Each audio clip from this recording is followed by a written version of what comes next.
Assalamualaikum warahmatullahi wabarakatuh. Selamat malam, selamat bergabung kembali dengan WartaJazz Talk edisi 18.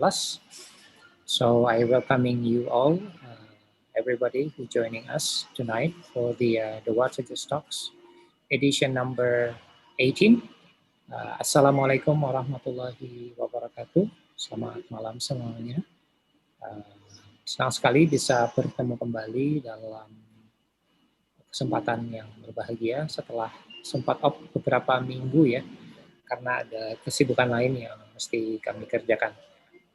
Malam hari ini saya sendirian, tapi saya sudah lihat di ruang Zoom kita ada beberapa teman yang sudah join, dan di sisi lain di Amerika Serikat saat ini ada kawan kita yang menjadi tamu malam hari ini, Saxophonist Kento.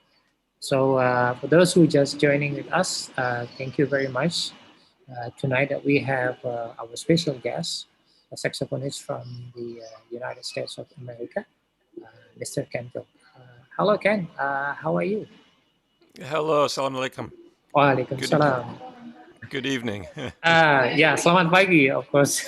Good morning in your time, yeah? It's morning, very early here. Yeah, it's a day before the Thanksgiving, so happy Thanksgiving for you and your family, and a lot of our friends in the States of America. We give thanks. We give thanks for what we have. Okay. Yeah. Before we continue, that I would like to mention to everyone that joining with us tonight that this is just a casual conversation between WartaJazz and Kenfield, saxophonist that I don't know how long can that we've been knowing to each other. I forgot. Yeah, well, it's been many years because we tried to have my group come to perform for a festival with you many years ago, but circumstances prevented it. Yeah, and unfortunately, the COVID-19, which is still happening everywhere, it's also postponing our program. So I do hope that next year it will be a much better situation. Okay, so let's start the when we're speaking about the Canfield.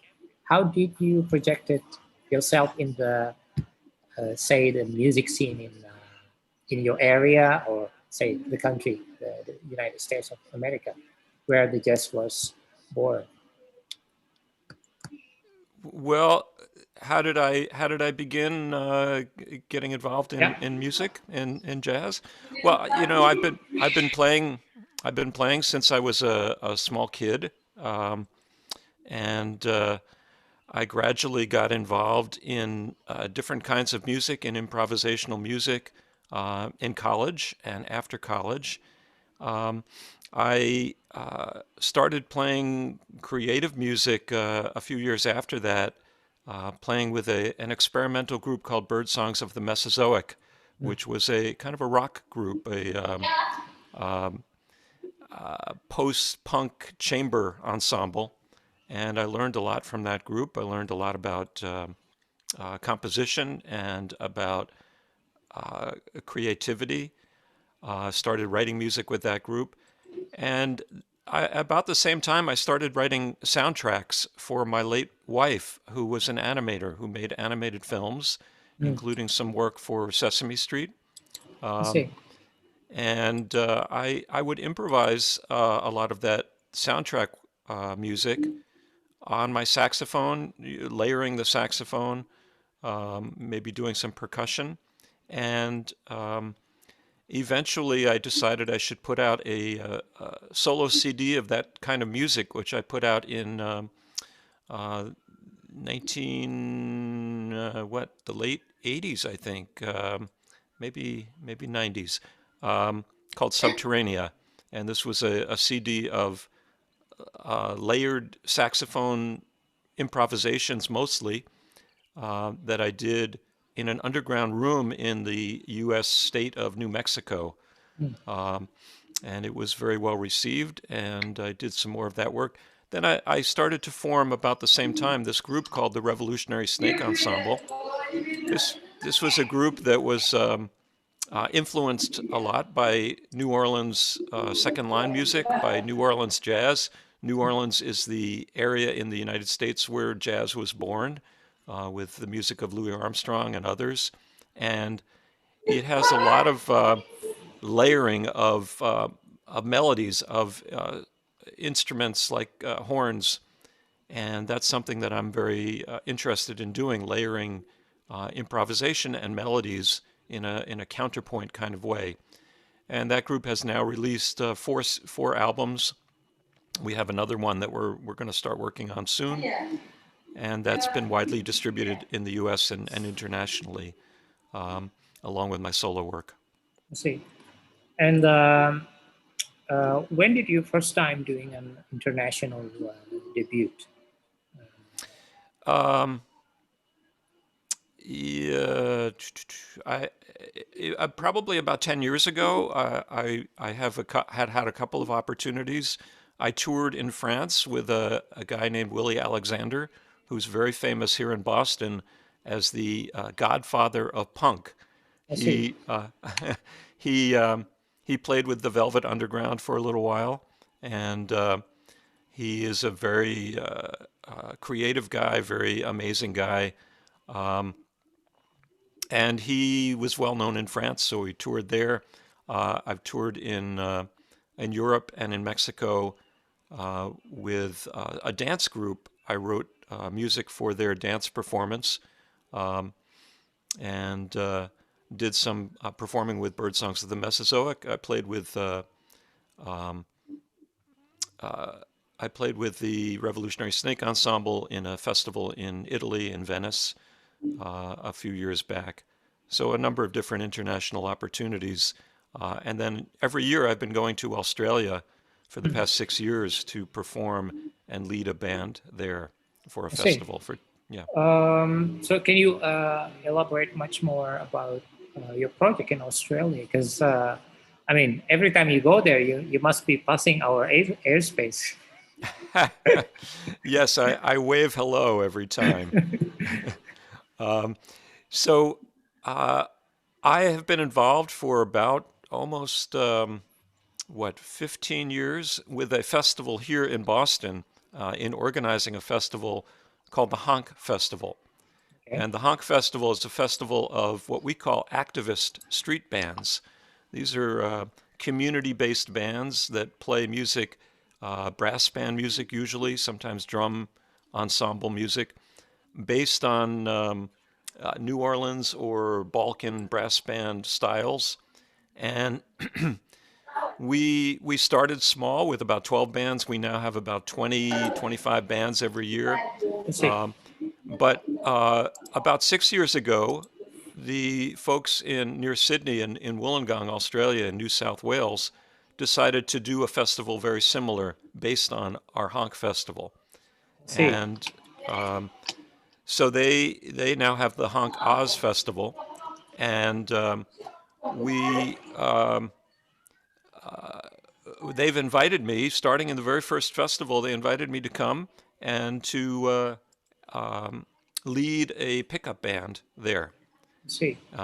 And it started out small, but last couple of years we've had almost 100 people joining the band.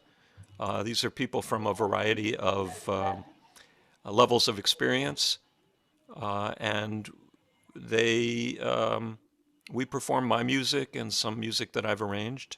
It's quite an amazing experience, actually. I see. All right. So before we continue that, I would like to let everybody to check out this music, which was contributed by Canfield a couple of months ago when we celebrating our anniversary, the WartaJazz anniversary. So before we continue, stay tuned for this wonderful music from Canfield.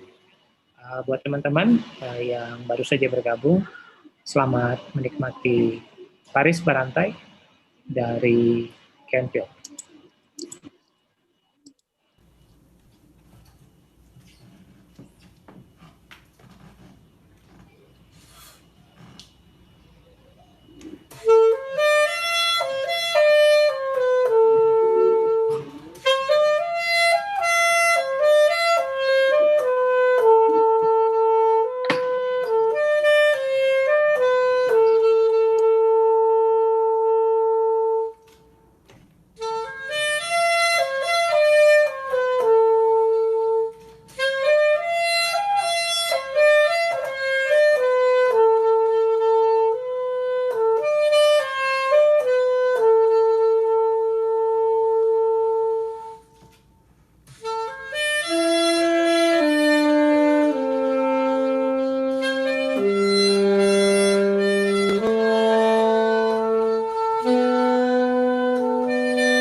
Sounds very cool, right? That that was Paris Barangkai, which was originated from the South Borneo, uh, that everybody knows here from Banjarmasin, from Kalimantan Selatan. So, Ken, when you were getting this, uh, you know, music, what was your thinking? Well, a couple of things. Because of the pandemic and the isolation, there's no opportunity to play with other people here in many places around the world. And so I've been experimenting a lot with this looping pedal, and I had been using it before, but I realized this is the perfect time for me to do music by myself. And when you play saxophone, it's a little different than if you play piano or guitar. Yeah. You can't play as easily by yourself, but with the looping pedal I can. And so what I so I decided to do a lot more of that. In fact, I've recorded an entire album of material of improvisations using that looping pedal. See. But when we started talking, I thought I should look into the music from Indonesia and learn a little bit more than learn about this music. And I found this song, and I decided that it was an opportunity to do a little arrangement of my own with the harmony and create something using the looping pedal. So it's a beautiful melody, and I really enjoyed working on it. Okay. Now we're speaking about as I mentioned before, that you're having an international career starting 10 years ago. Then we met in just ahead last year in Bremen for the first time. I mean, meet in person after so many years, just Yeah. sending an email, and you gave me some snail mail a couple of years back when you're sending out the some CDs of the your works, including the one that we've been reviewing on our website, the Tokyo in F. Before we're talking about your albums, tell me your own experience attending to the Jazz Ahead for the first time, and then what did you Yeah. learn, and is there any feedback or response after attending the big such a conference after the AAGE one? Yeah, well, the for me, the first time I had heard a lot about Jazz Ahead, the festival in Germany, and it seemed like the place to go to meet people, to make contacts. And one of the things that I do is I host a radio program here in Boston. It's available on the internet. It's called The New Edge. And on that program, it's not really a jazz program. It's a program of creative instrumental music. I've been doing it for about 10 years. And but I do incorporate a lot of jazz music, a lot of music from ECM label, that sort of thing. And I thought, I should attend Jazz Ahead to just check it out. And I attended as a press person, as in the wearing the hat of my radio program. I really enjoyed it. I met so many people like yourself and other people that I had worked with over the internet but had not had the opportunity to meet. In fact, the guy who designed my website, I had never met. He lives in Eastern Europe, and so I was able to meet and hang out with him and many other people. I think that it always, for those kinds of conferences, it's the individual contacts with individual people that matters so much, and it is so great to be able to be part of that community. The international jazz community is incredible, and it was really wonderful to be part of that in person. And of course, I heard so much great music that I brought back and played on my radio show. So that was the main goal for me, was to gather music for my radio show, which was very successful. Okay. And now speaking about the program in the radio, can you tell me a little bit more how, I mean, how did you start it, and then how it's being developed, and Yeah, sure.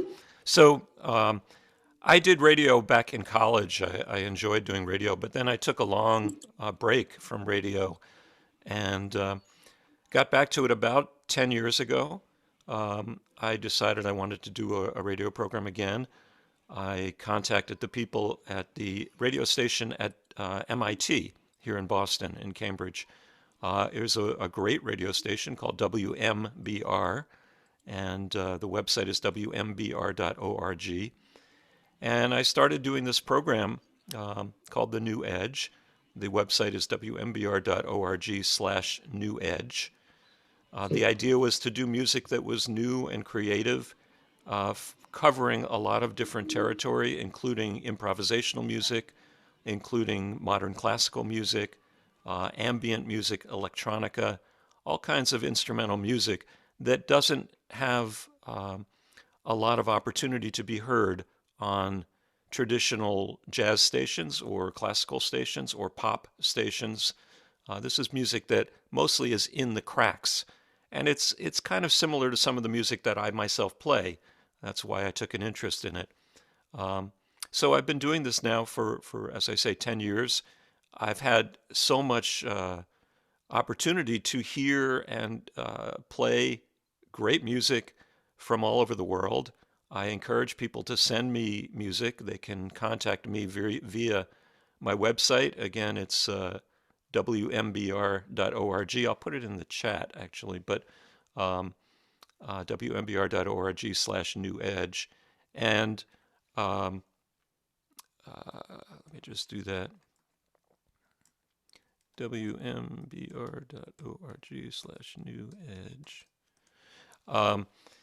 And on that site, there's an email address where you can send me material. Right now, during the pandemic, we don't have access to our physical station library, so I access all the music digitally. If people send links to digital downloads, that's the best way for me to get music now.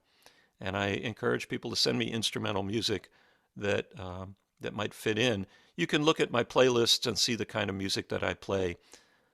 And I've also had a lot of great opportunity to interview amazing musicians and composers through many years. Charles Lloyd, and just recently Mark Copeland, an amazing piano player. People from all over the world I've had the opportunity to interview. So it's been a lot of fun for me, and I hope my audience appreciates it as well. Okay, thank you, Ken. Does it mean that because you are also host a radio program and you're listening to many kinds of music, obviously, and I mean, just like myself, is learning by doing during the pandemic time to host my own program. Does it give you a room or a space for you to add another stack of layer, understanding like a zooming out from a space or a map, I would say, the map of music. And then I mean, obviously you will know that, oh, there's an empty space over there. I can play around a little bit over there and here. Does it looks like that, or it is just my own perception or assumption? Yes, that's a very interesting question. I like that question. Yeah, there are maybe some empty spaces, and I think as a musician and a composer, as a hopefully a creative person, I would like to have my own space, my own unique voice in the world of music, in the world of creative music. I would like to say that I don't think about that, because I would like to say that I just play music that comes to me, that I'm inspired to create, that I like, and I don't worry about whether, I just do it and see what happens. But to be honest, it's also true that I think about whether what I'm doing is new, is interesting, is valuable in the world of music. When I first created the Revolutionary Snake Ensemble, we were playing mostly music of the New Orleans brass band genre. And for many, many years, maybe 10 years, I thought there's no reason for me to record this band, because there are people in New Orleans who are doing it originally much better than we were doing it. Why should I record this and add this repetition to the world? But after 10 years, I realized that really we were doing something new and interesting. And it was a space, a hole in the world of in the big map that you described. So I decided to record the band, and I'm glad I did, because I think the feedback we got from New Orleans and from the world was that we were doing something a little different, a little new, and people appreciated it. The music I'm doing now with layering my alto saxophone, I think, is also a little different. I've just recorded, as I said, an album of material, of improvisations with the looping pedal. I'm doing it in a little different style than most people who use a looping device. I'm not doing it in a rhythmic style. I'm doing it in an ambient style. So I'm improvising maybe about 20, 30, maybe more seconds of melody, or of just one note maybe sometimes. And then I'm adding to that improvisationally, but there's not a rhythm. It's more ambient, and I hope that you'll have an opportunity to hear that when it comes out. The album will be called Translucent, and I'm working on post-production now. And I think sometimes when I do, in more direct answer to your question, when I play music on my radio station, I hear things that are different from what I do, and sometimes I hear things that are similar to what I do, and I think, it's interesting, somebody else is doing something similar. I don't think it changes what I decide to do. I do what I do, but I notice it for sure. Okay. Yeah, of course. We keep hearing that find your own sound, but Yeah. too often that we found that everyone is a kind of mixture of somebody. I mean, I was trying to change that perspective a couple of years back after attending a jazz ahead, because I met with so many musicians, and uh, and I came just like you as a journalist. And in other hand, I'm also producing festivals, so it is my own interest to see and hear what kind of music that could be picked with my audience in Indonesia, which is also varies. I mean, not all of us are have the great opportunity to listen so many albums from different kind of styles and countries. However, there are not so simple, but at the same time, I would say practical. How to find out the people's interest. If you put a test, somebody to join. I mean, if you invite a band to an audience that basically unknown, you will get usually an honest, uh, not necessarily answer, but impression, I would say. So if they keep chit chatting, I would say, that means the music may not interest them at all. But if everybody is putting their eyes and clapping, and then I would say part of the show, because they giving a positive or good energy for the artist on the stage, that's the real, show that I was hoping for. Question now, since you are also the, as you said before, as a board uh, of the or the member of the organizing committee of the Hong Festival.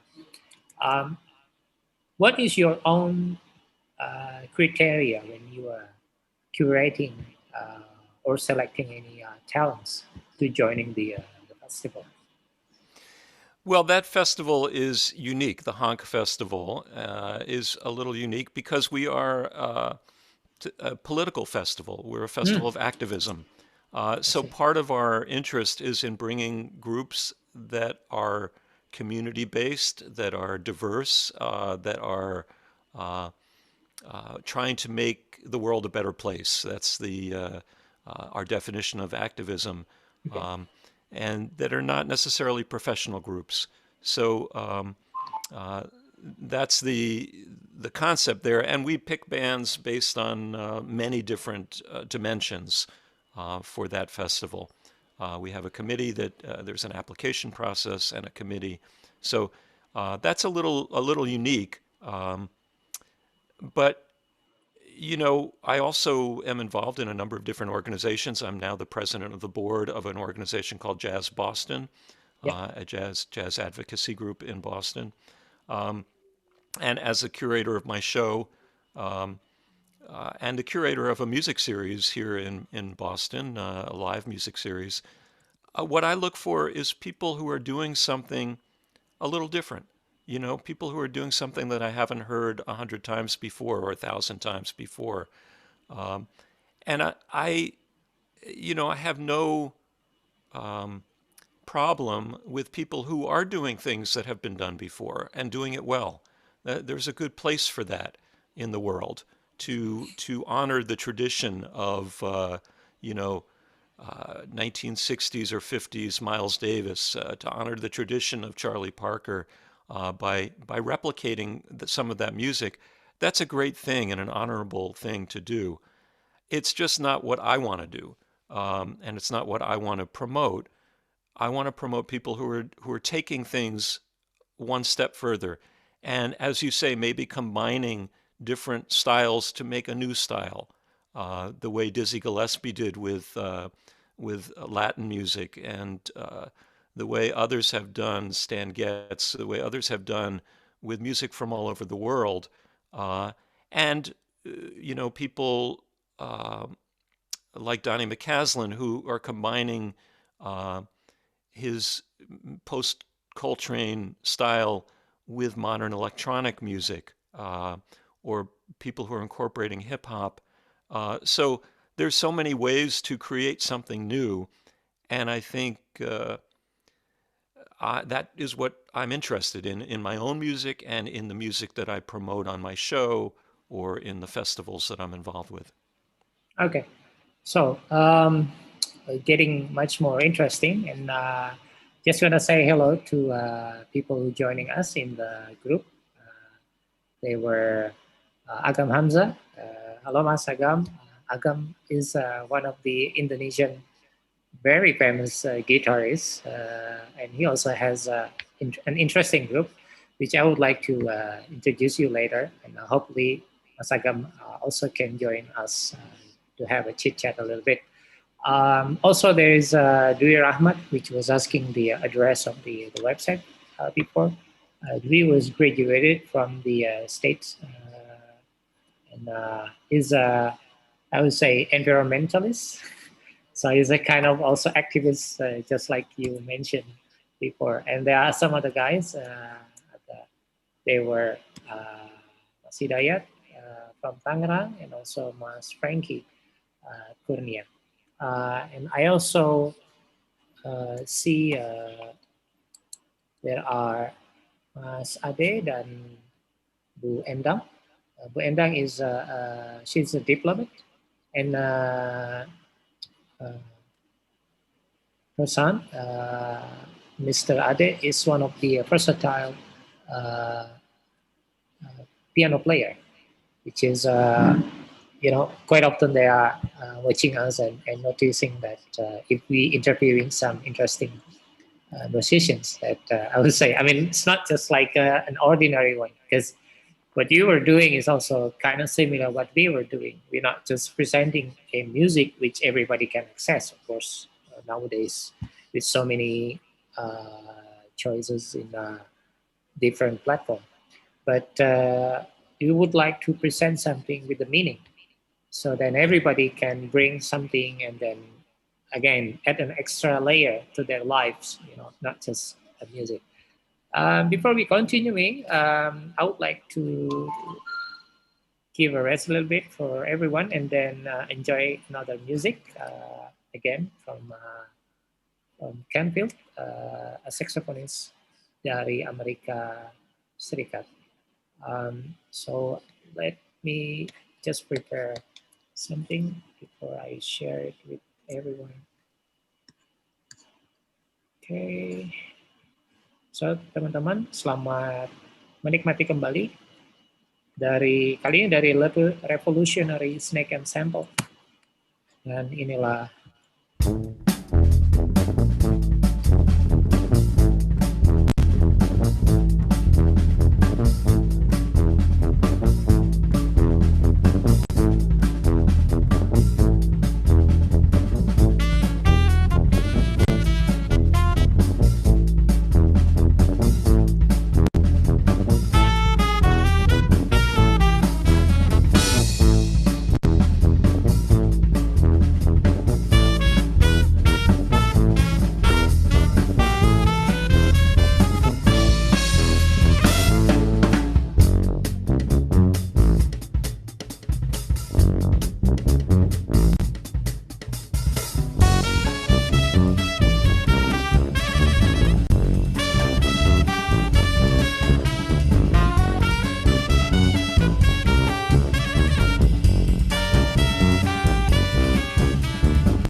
Okay, can you tell me a story behind that song? Yeah. um, well, a couple things that I can tell you about that. First of all, that was written, I wrote that song for a dance group that had commissioned me to write some music for them. And they had a theme for their piece. And I wrote a series of pieces. The theme was the Greek story of Cassandra. And so I wrote a bunch of pieces. Cassandra, I just numbered them, Cassandra 1, 2, 3, 4, 5. And that was Cassandra 4. In the end, they decided to change their theme for their dance piece, so they didn't use that music at all. Let's see. So I had these pieces, and I decided I liked that one in particular, and Cassandra 5 is also a nice one. So I've started doing those with the Snake Ensemble.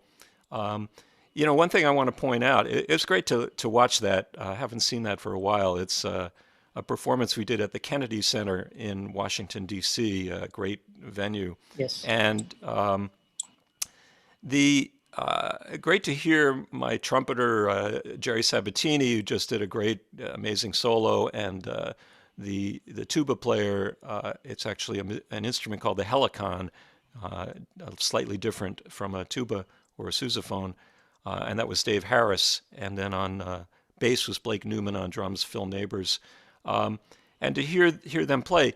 But also, I want to point out that one of the things that we do with the Snake Ensemble that I enjoy a lot, and my musicians enjoy a lot, is the forms and the arrangements are not fixed in advance.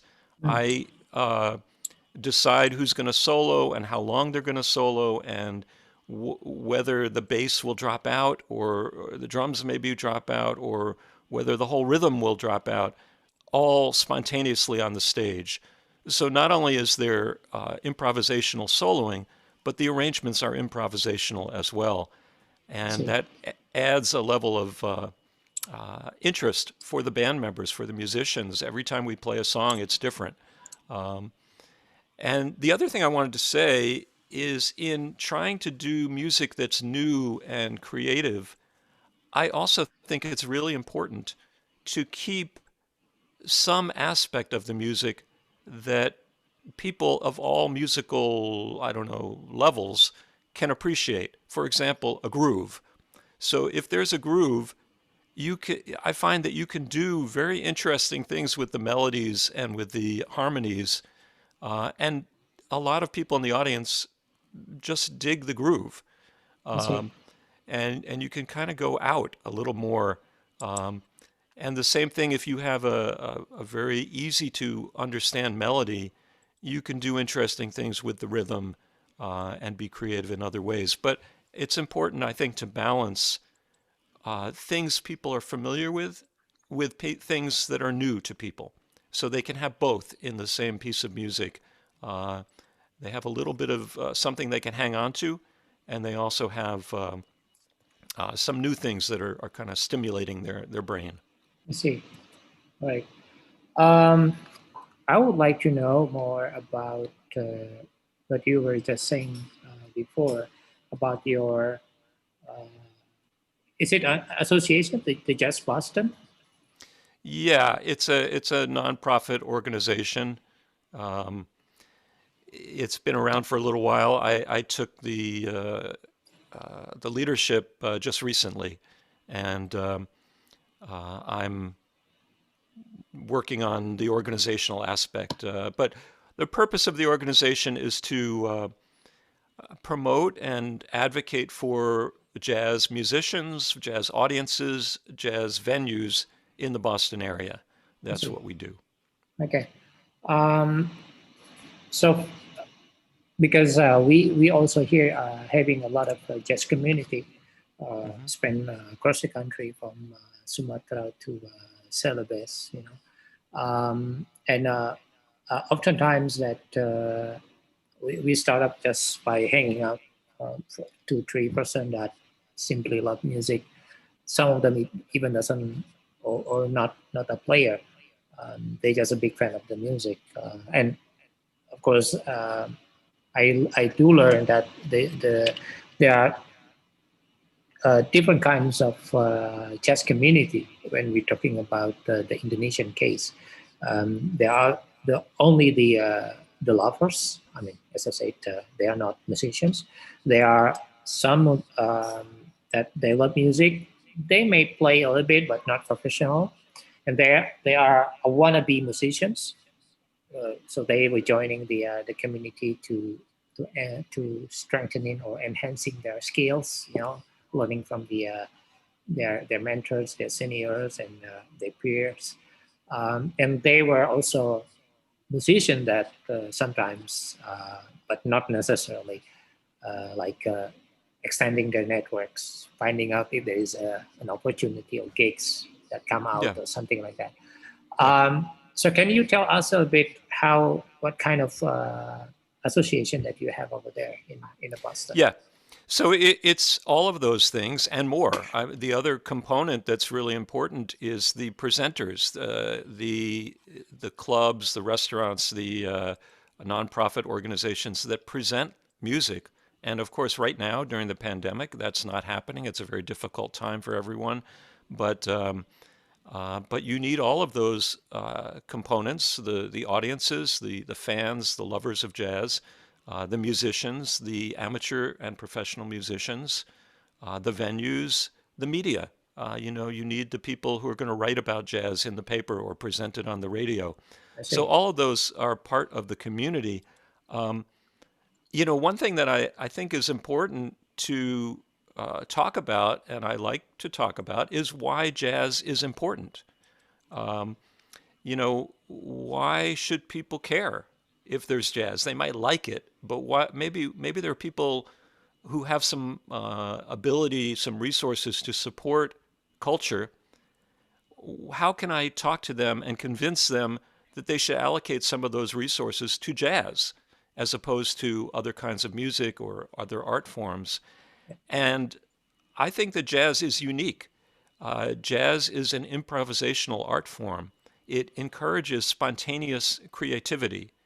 And spontaneous creativity is so important, is such an important skill for all of us in our lives. Every moment of the day, you run into a situation where you have to make a choice. What am I going to do at this point? And that decision affects the rest of your life in some small or large way. And that's the skill and the power of jazz, is that there's so much improvisation, so many momentary decisions that a musician makes, and that brings a level of energy to the music that, composed music, you try to match that level of energy with composed music, and sometimes you succeed. That's a valuable style of music as well. But also, jazz has a history of combining different cultural elements. I mentioned Dizzy Gillespie before, Stan Getz, and other musicians who've joined forces with other styles of music.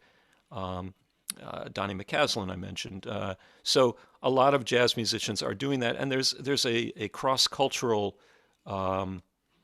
mix, which I think is very valuable.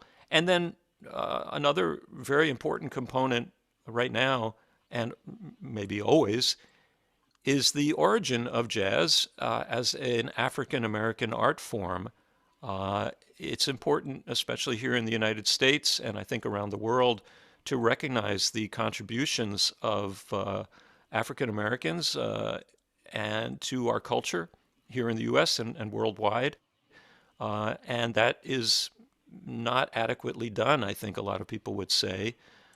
So I think recognizing the power of jazz also means recognizing the history of jazz and the source of this music, which is the African American community in New Orleans. That's where it originated. So I hope that's a good answer to your question. I don't know if I answered it. All right. Now we're talking about your music. Of course, I think I received the first one was 2 CD you recorded the calypso, one of the tracks in with the revolutionary snake ensemble. By the way, why you picked that name? What was the Yeah, story behind? yeah. It's a short story. The originally, I and a couple of friends were asked to play for a party, and the party was for a group of women who called themselves the Snake Women. It was a group had a birthday party in a loft in the Boston area, I see. and and so a couple of us just had we had no music. We just had horns and percussion, and we marched around the room and played some maybe African rhythms um, and it was a lot of fun. And we had some good people. So the band developed from there, and because it was the Snake Women, revolutionary. I don't know. It just came into my head. Revolutionary Snake Ensemble. There is a very famous jazz trio called the Revolutionary Ensemble. Um, I have to admit that maybe that was somewhere in my subconscious. I see. I didn't mean to steal their name, but I think it was part of my brain. Yeah. So we were talking about the music. Um, Say in your uh, span career, uh, do you feel that you are transforming over the years to like your most recent uh, piece that being it's called Stream, right? That put on the YouTube that we gonna play that later before Yep. we end our interview. I mean the conversation for tonight. Um, are you feeling that you are moving as a process from what you have been doing in the past to what you were doing today, especially during this, as you mentioned, that you cannot go anywhere and Yeah. you have to build your own things.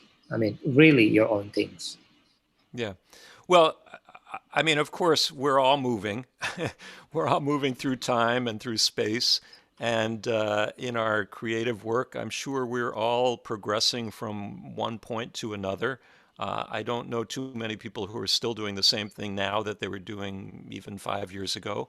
Uh, and the pandemic actually has a big influence on that because you can't do the same thing you were doing 5 years ago right now. But as far as my own personal work, uh, I I am involved in a lot of styles of music. Of course, my Revolutionary Snake Ensemble, the group Birdsongs of the Mesozoic, which was more composed music, um, is something that had a big influence on me in the past. The looping material that I'm doing now, for example, Stream or the piece you played earlier, um, I I think I'm just trying to keep my mind happy, keep my Hmm. brain happy, and do new things and interesting things. And I'm writing music. I have a whole album worth of new compositions that I want to record with the Snake Ensemble. What I'm thinking of doing is having everyone record their part separately at home, have the drummers first, and then have the bass player add to it, and have the horns add to that. And then I'm thinking I'll take that and send it back to the drummer and let the drummer respond to what the horn players did, uh, and everyone will record at home. But and I think that will be maybe interesting. It'll be a new approach to recording, I see. necessitated by the pandemic. Yeah. Um, but I do want to say that uh, I'm trying new things. Right now, I'm working on memorizing the first solo suite for cello by Bach Mm. on saxophone, and this is challenging my aging brain. um, and I've managed to memorize the prelude, the very famous prelude from that first solo suite for cello by Bach, and I'm working on the other movements. I'm also trying to memorize some Charlie Parker. Uh, this is old music, it's not new music, but it's a way of putting new things in my brain that will eventually come out in one way or another. after my brain mixes them up and processes them. So that's what I'm working on now. Oh, it is interesting that you mentioned that because the one that keeps us strong is our health and immune system, and the mental, the mental health is something that actually I just get one message today. There are 8 levels of things that impacting your healthy, I mean your body, and it is important to mention that actually mental is a number 1 on the list that really impacts. So I mean, if you think you are sick, there you are immediately, because your brain is telling you that, man, your body is not well, so you should take some pills or whatever medicine or something like that. But if you feel that you're very happy, or at least telling your brain that you are in a happy mood, you have a peace state of mind, that will help boost your immune system. And I think this is message is for everybody. Jadi teman-teman, hari ini saya dapat satu forwardan katanya, dari semua hal yang penting sekali untuk kita jaga di masa pandemi ini supaya tidak terkena COVID-19, nomor 1 adalah kita harus bahagia gitu, dan itu datangnya dari pikiran yang selalu optimistik, itu akan membantu imun tubuh kita. Saya sudah melihat di kolom chat ada rekan kita yang ingin bertanya. So I saw in the chat box our colleague Agam Hamza, the guitarist, would like to ask you a question. So I give a chance for him to say hello and then whatever he would like to say. Okay, Mas Agam, go ahead. Ya, bahasa Indonesia apa bahasa Inggris ya? It's up to you. You can say bahasa. Bahasa Indonesia aja tolong diterjemahin ya, boleh, Mas Agus. Boleh. Ya, kenapa dia tidak memakai instrumen harmoni ya, seperti gitar atau piano gitu? Dan dia menempatkan 2 alat musik yang frekuensinya sama-sama rendah gitu. Nah itu tujuannya apa? Jadi ada tuba, ada bass ya, gitu. Nah, tapi tidak ada piano, tidak ada gitar. Nah, kenapa itu? Okay, the question. Correct me if I'm wrong.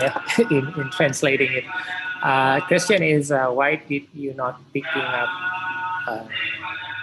which you already mentioned before, but the Agam want to emphasize more. Why not picking up the harmonic instrument like guitar instead? Agam said that you chose a low register. Perhaps any particular reason, and maybe some philosophical reason behind. Go ahead. Yes, as I understand the question, for this Revolutionary Snake Ensemble, why we have no guitar or piano, no harmony chording instrument. And it's a very good question. Thank you for asking. And there's a good reason, several good reasons. The first reason is that the music that we play is inspired by New Orleans second line music. And in that music, it's a music played by bands that are mobile, that march. They started out as groups that played for funerals, for funeral processions. So the instrumentation typically includes horns and percussion and tuba for the bass. So we use this kind of arrangement. That's one reason. The number 2 reason is that I like the ability with the horns to create our own harmony above the bass line. So if we're playing in a key and the tuba player or the bass player are playing a bass line, the horns can create chords spontaneously without worrying what a chording instrument is playing. Okay. I don't know if that makes sense, but we can be a little more flexible harmonically than we could if there was a piano player or a guitar player dictating the harmony. Harmony. Yes. Yeah. Does that make sense? Yes. Okay. Menjawab, Mas? Oke. Ya. Ada pertanyaan tambahan? But let me say I have nothing. I'm not opposed to guitar players or keyboard players. Okay. I love guitar players and keyboard. Okay. I see. Ya, Oke, thank you ya. Mas Agam. Ya. Terima kasih. Cukup. Mungkin Ya. ada teman-teman lain yang ada di chatroom yang juga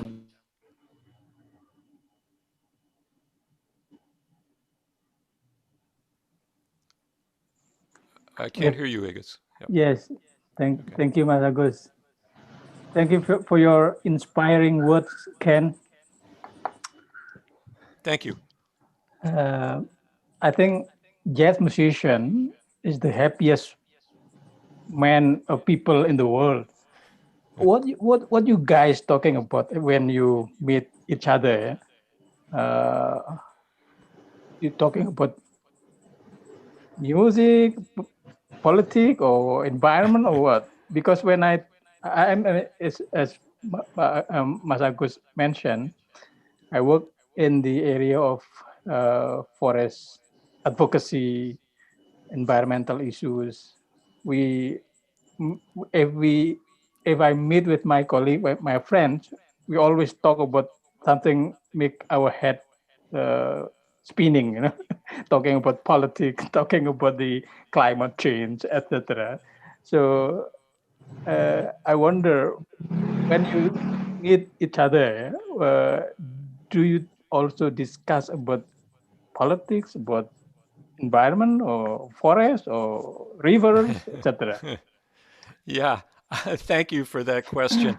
Yeah, it depends, of course, on the particular people, the particular musicians. I work with many different musicians, and we talk about many different things. But one of the things that I enjoy so much about playing with the musicians in the Revolutionary Snake Ensemble is we always have a good time making jokes or talking about music or talking about politics, or the environment. Many of the members of the group are very active in politics, and but we always have a good time and laugh a lot.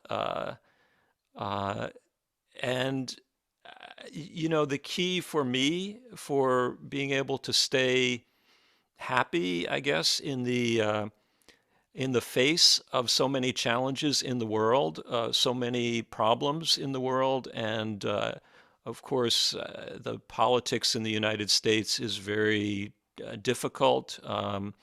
We're happy that finally we have some light at the end of a 4-year tunnel, but I find the important thing is to keep in mind what you can change and what you can't, and to not get depressed by the things you can't change, but to get inspired by the things you can change. And that's my approach to being engaged but not depressed about so many things, about the pandemic, about the economic equity issues, about the fact that there are people with lots of money and many people with no food, about the environment. There are lots of things to be upset about, and I think the goal of being upset should only be to get upset enough so you do something about it. And if you can't do anything about it, maybe it's better to focus on music. Okay. But thank you for that question. We have another question from Frankie Kurnia. Perhaps he would like to say by himself. Let me just turn on his microphone. Mas Frankie, boleh disampaikan langsung? Okay. Good evening. I want to ask how to make a good improvisation. Okay, that's it. Thank Okay. you. Thank you, Frankie. I think I'm not sure if your question is about learning how to improvise or about once you know how to improvise, how to make it a good improvisation. But I think the answer is the same in both cases, to start simple, to start, for example, if someone, sometimes I work in Australia with this group that is a large group, many people, some who do not improvise, do not know how to improvise, some who are very good improvisers. And the people who are not familiar with improvising, I say, let's just start with one note. Let's just improvise a rhythm. Da da da da da da da da da on one note, while the drums and the bass are playing a groove, and then maybe add another note. Da da da da da da da da da da da da da da da da, and maybe add another note. So to start very simple, to not start with Charlie Parker licks, or trying to play things that are very complicated. Just to listen, even just without a rhythm, to start with one, to play in a very reverberant space, a very echoey space, a hall that has an echo, and to play one note and listen carefully to the note, listen carefully to the sound as you're playing it, and let the echo of that sound then continue after you stopped that note and play another note that goes along with it, while you hear the echo of the first note, and to create a new melody of your own in a wonderful sounding space is just a joy, is a pleasure to do. Improvisation is just making up a melody in the moment, spontaneously. That's all it is. It's it's composing spontaneously. If you can whistle or hum a new melody that you've never heard before, you're improvising. And you can do that on an instrument, or you can do that with your voice or by whistling. And it also involves rhythm, so you can improvise new rhythms that you maybe haven't heard, or maybe you have heard them and you use them in your improvisation. I hope that answers your question a little bit, Frankie. Okay, I got it. Thank you. Thank you. Thank you very much, Mas Frankie, for the questions. Can I let me Sure. say one other thing, because I've said a very simple approach to improvisation, but of course, if you're improvising over jazz tunes or pop tunes, you also have to worry about the harmony, about the chords that you're improvising on top of. And so one thing that I did early on is I practiced arpeggiating, because I play saxophone. I practiced arpeggiating the chords through jazz tunes in time with the tune. And that gave me a fluency. So I see a chord and I know what the skeleton of that chord is, what the chord tones are. And that was very helpful to me early on, to just run through a jazz tune. I like doing it from concert pitch music, so not transposed music for saxophone. But anyway, that might be helpful too.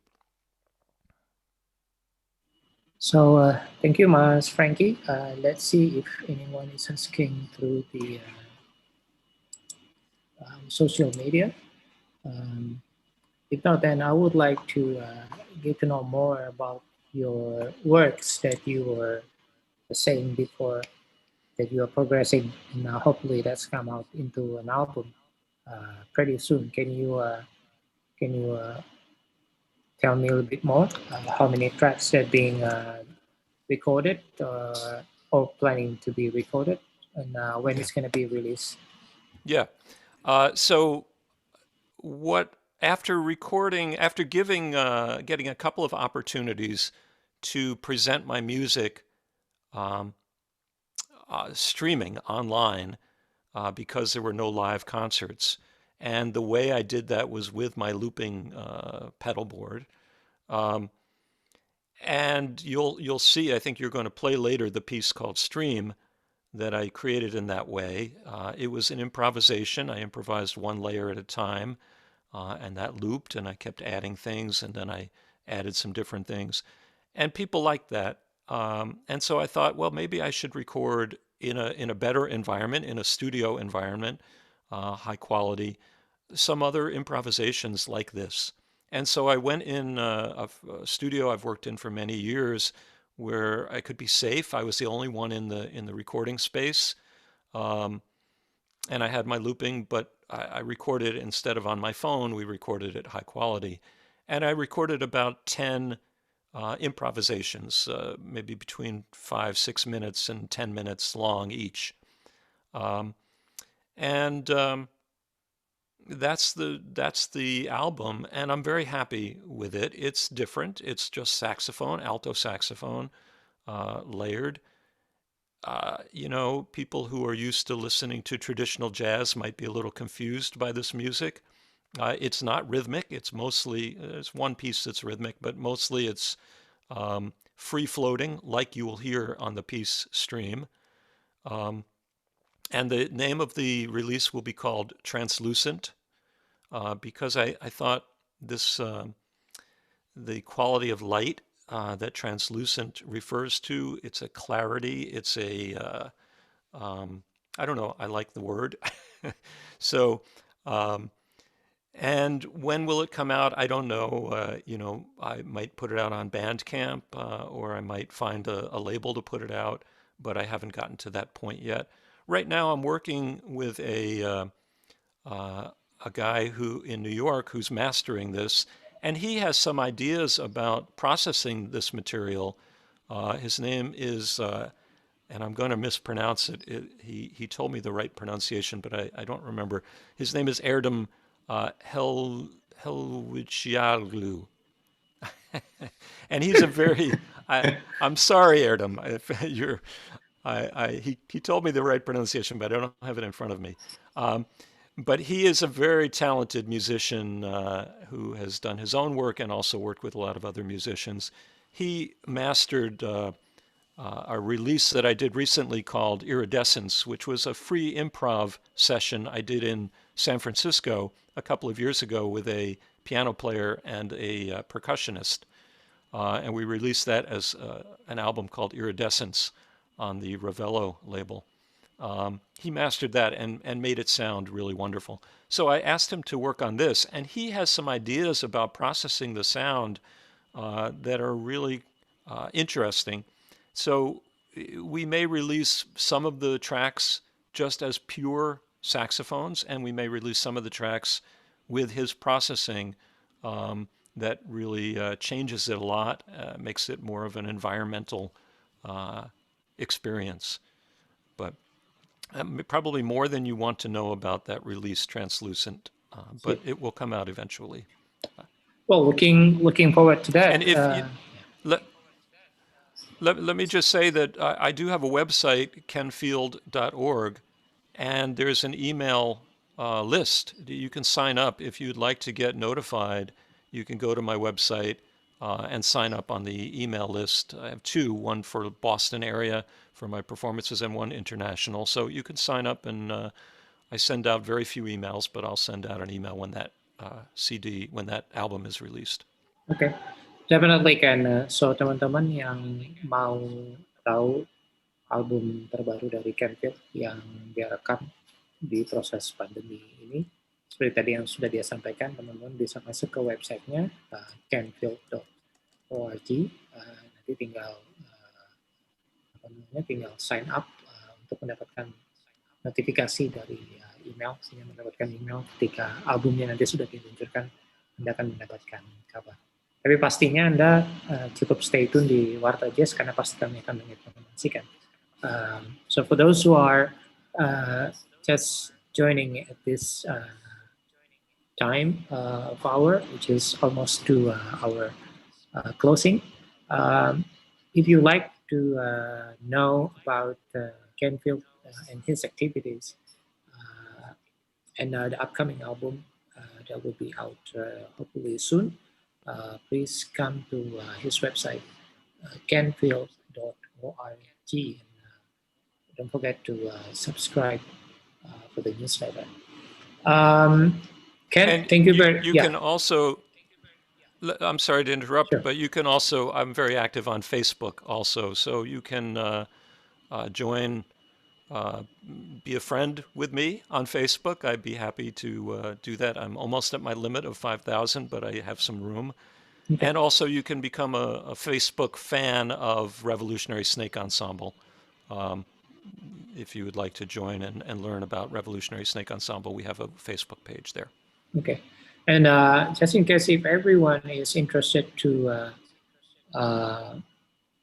listening to your music, which platform you recommend best for everyone?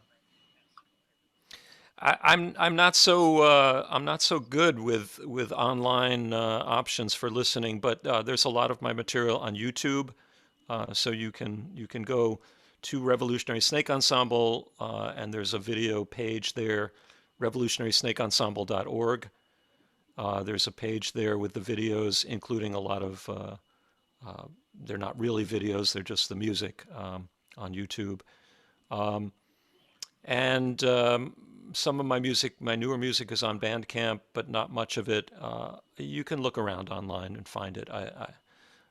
There's music on Spotify, on Tidal. Tidal is a very nice, high-end, high-fidelity platform. And I think there's a page on what's it called? There's another. There's a Revolutionary Snake Ensemble and a Kenfield page, I think, on Spotify and on Pandora. I see. All right. So thank you very much for the some insight and wisdom. Of course, I still have tons of questions that I would like to ask more about, but let's keep it for some other time because we are exceeding our 60-minute. It's meant to be only 60 minutes, but we passed it already. I'm sorry, I talk too much. No. It's very interesting. Just like everyone in the room said in the chat box, that very inspiring. And of course, as we spoke, that we aim to deliver some ideas and interesting topics to the people in Indonesia, especially.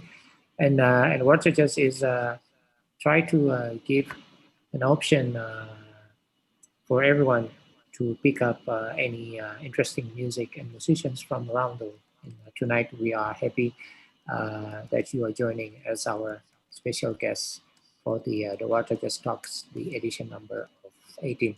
For those who are a little bit late, we are almost coming to our end. So after this, we're gonna after our closing, we're gonna listen to. It's rather long, but I'm gonna put it as a complete set, so you can listen completely after this. The last song that we're gonna play for tonight from Kenfield. But before that, I just want to remind you to like and subscribe in our YouTube, Facebook, and Instagram. Everything is at WartaJazz, or you can just simply type WartaJazz, WartaJazz, in search box or find box of your social media account. Thank you very much, everybody who joining us tonight. Thank you very much for Kenfield that sharing your thoughts and wisdom with us.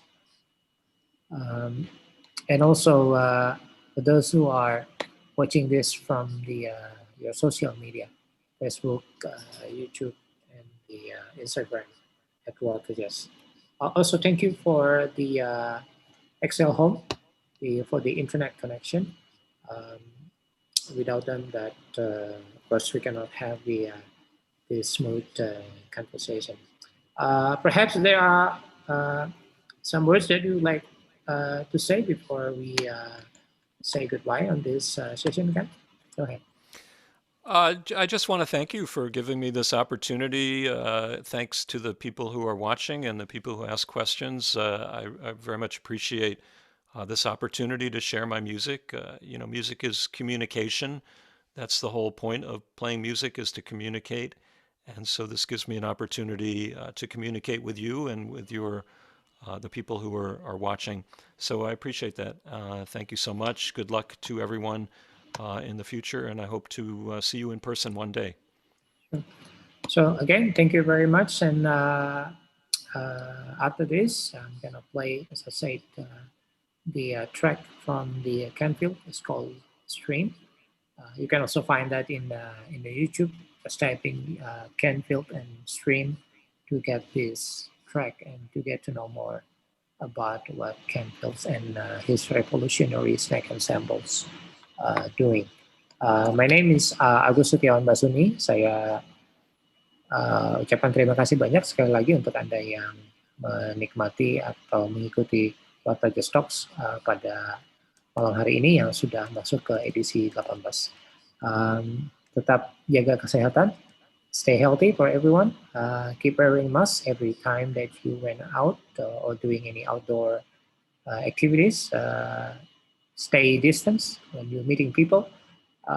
Don't forget to always wash hand, and most important thing is be optimistic. So, Canfield and Stream.